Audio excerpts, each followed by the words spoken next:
Hey everyone, it's me हमसे and you are watching H T reacts. Welcome back to the channel. कैसे हैं आप सब? ठीक ठाक हैं?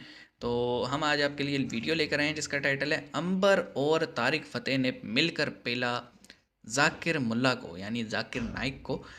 पर्सनली ये बंदा मुझे कभी भी पसंद नहीं आया। He is kind of like hypocrite.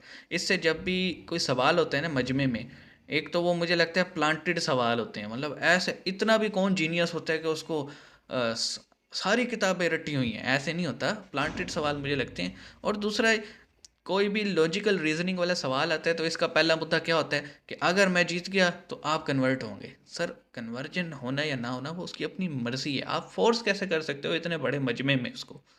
तो मुझे ऐसा लगता है कि ये फोर्स करता है डिबेट के थ्रू कन्वर्जन को। बहरहाल, ये मेरी समझ है, मुझे ऐसा लगता है। आप आपको क्या लगता है वो बताइएगा। अच्छा, आगे भी लिखा हुआ है कि football as a profession is हराम। तो अंबर जैदी और जाकिर नाइक और तारिक फ़तेह, यानी दो लोग, तारिक फ़तेह और अंबर जैदी, तो इसको उड़ाने वाले हैं। तो शुरू करते हैं जी, 3 2 1 एन गो।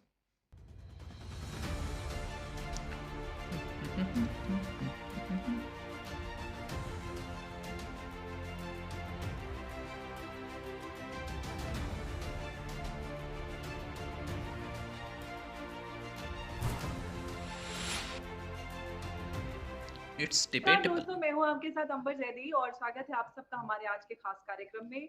कतर में इस साल फीफा वर्ल्ड कप का आगाज हुआ और वहां पर और जो एक इख्तिताम भी सबसे होने बड़ी वाला बात हमें है। नजर आई वो ये फाइनल कि जाकिर डिसाइड हो चुके हैं। नायक को बुलाया गया शायद एंड भी हो टीचिंग के जाए। लिए और ये बात पूरे दुनिया में एक बड़ी बहस का मौजू बनी हुई है। उसी पर आज हम ओहो, बात करेंगे। हमारे साथ जुड़े हुए हैं मशहूर ऑथर, देखते हैं आज कॉलमिस्ट जीतता तारिक कौन है। फतेह साहब। नमस्कार सर, आज बहुत बहुत फाइनल है। स्वागत है आपका। हाँ, मैं बैठा हुआ हूँ कि मुझे भी मुसलमान कर ले। जाकिर नायक आते नहीं हैं यहाँ। मुसलमान तो है, थोड़े आप अच्छे बेहतर मुसलमान बन पाए ईमान के पक्के। हाँ, वो उसके कई ग्रेड होते हैं ना, एक गटर ग्रेड भी तो है आजकल। टॉप जी। ग्रेड जा रहा है मुसलमान, यानी वहाँ गटर के बगैर, सॉरी, कतर जो है वो उसके जी। बगैर आप अगर उसमें धुल ना जाए, वॉशिंग मशीन जो लगाई है उसमें, और उसमें खून ना हो थोड़ा सा कुछ नेपालियों का और हिंदुस्तानियों और बांग्लादेशियों का, तो आदमी मुसलमान नहीं हो सकता। वो अच्छा आज़ादी। सर, मेरा जी सवाल आपसे ये है कि कतर में जो ये पूरा आयोजन हुआ है, पूरा स्टार्ट हुआ है फीफा वर्ल्ड कप, इसमें जाकिर नाइक को जो इनविटेशन मिला है, इसके बारे में आपकी क्या सोच है? हाँ, और फिर कतर कह रहा था मैंने तो बुलाया नहीं, मैंने तो बुलाया नहीं। ये वहां जाके इसकी सुनेगा नहीं, इसकी वो 13 का पहाड़ा जैसे नहीं होता है। तो बच्चे से पूछा कि सुनाओ, तो उसने कहा ऊ ऊ ऊ ऊ। बोले ये क्या बात हुई?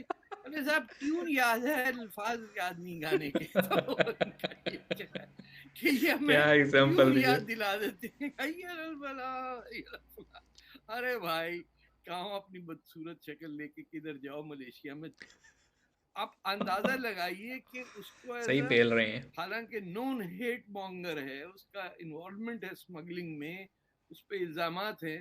वो जहाज में उड़ के चला गया बदतमीज, वहां जाके अच्छे खासे जो लोग हैं, नाच रहा है कि बियर नहीं बिकेगी, बियर नहीं बिकेगी, बियर नहीं क्यों नहीं बिकेगी। बिकेगी? क्योंकि नहीं, अच्छा ये फीफा वो फीफा जिनका वो है वो क्यों नहीं प्लेयर्स ने बिकवाएंगे? लगाया था एलजीबीटी कम्युनिटी की सॉलिडारिटी में, ये उतरवा दो।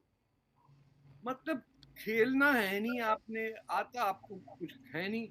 रिश्वत दे के आपने मैच लिया वहां पे, यानी बेईमान 40-40 हजार डॉलर के पैकेट बना के जिस होटल में फीफा वाले वोटिंग कर रहे थे वहां पहुंचा के आ गए।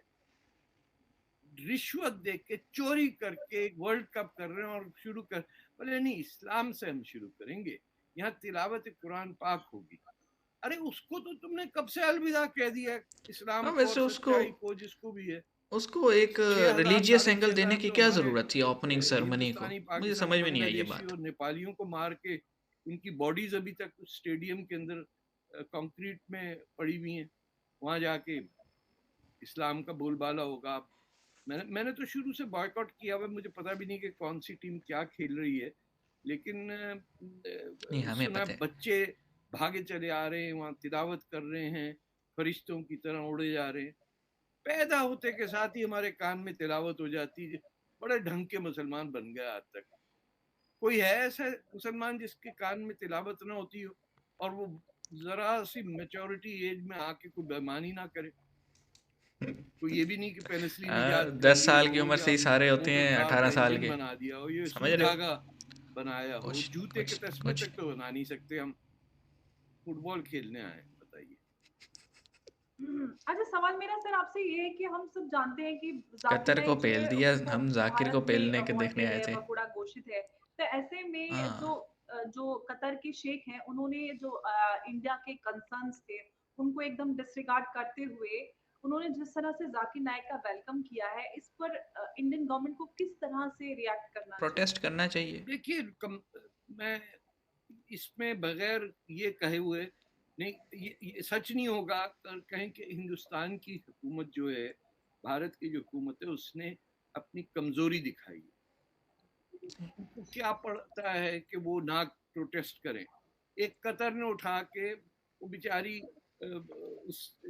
क्या नाम है, गवर्नमेंट स्पोक्समैन भी थी, नुपुर नूपुर शर्मा शर्मा। को आपने ये एक हंगामा करके उसको सच बोलने के की गुनाह में उसको खारिज करवा दिया, एक्सपेल करवा दिया, उसकी गर्दन काटने की धमकियां दे दी।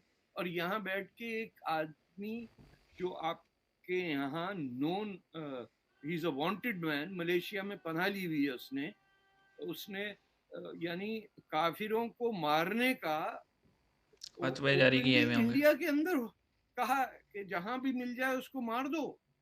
यानी आप अंदाजा लगाइए कि वो हिंदुओं को मारने की बात एक हिंदुस्तान में कर रहा और डंके की चोट पे कर रहा और 10-20 हजार लोग खड़े हुए वहां, उसको वहां जाके को मुंह पे चपत मार के आता तो मैं बात करता कि हाँ कुछ अब है। लेकिन एंड में वो हरकत वही पाकिस्तानियों की करते हैं ना मुसलमान इंडिया में, कि वो साहब उसको नॉलेज बड़ी है इस्लाम की। अरे जिनकी कहाँ नॉलेज घंटा थी उन्होंने नॉलेज है। इमाम हुसैन की औलादों हाँ, को उनको मार दिया। हिंदुस्तान पे हमला किसने किया, कब्जा कर दिया, तैमूर लेन, मोहम्मद बिन कासिम, किस किस का मैं हज्जाज बिन नाम यूसुफ गिनवाऊं, वो गर्दनों के क्या पहाड़ बना सब दिए थे उसने। बेकार थे। Knowledge is not the issue कि उसको कुरान की कितनी आयतें आती हैं और नंबर कोट कर देता, ये कुछ जादूगरी है। अरे भाई कब किसी पड़ोसी का गंद साफ किया हो तब मैं कहूं कि मुसलमान है, ये अपना कुछ दिया हुआ हो किसी को तो बोले ये भाई रसूलुल्लाह के कदम पे चल रहा है। इन लोगों ने डंके की चोट पे एक तमाशा लगाया हुआ, 10-10 हजार लोग ऐसे उसकी गिनती पे, आर्टिकल आयत नंबर 42 लाइन नंबर 33। अरे भैया क्या जादूगरी दिखा रहे हो हमें? प्लांटेड होते हैं। शरिया की बातें कर करके पूरे कौम को डुबो दिया।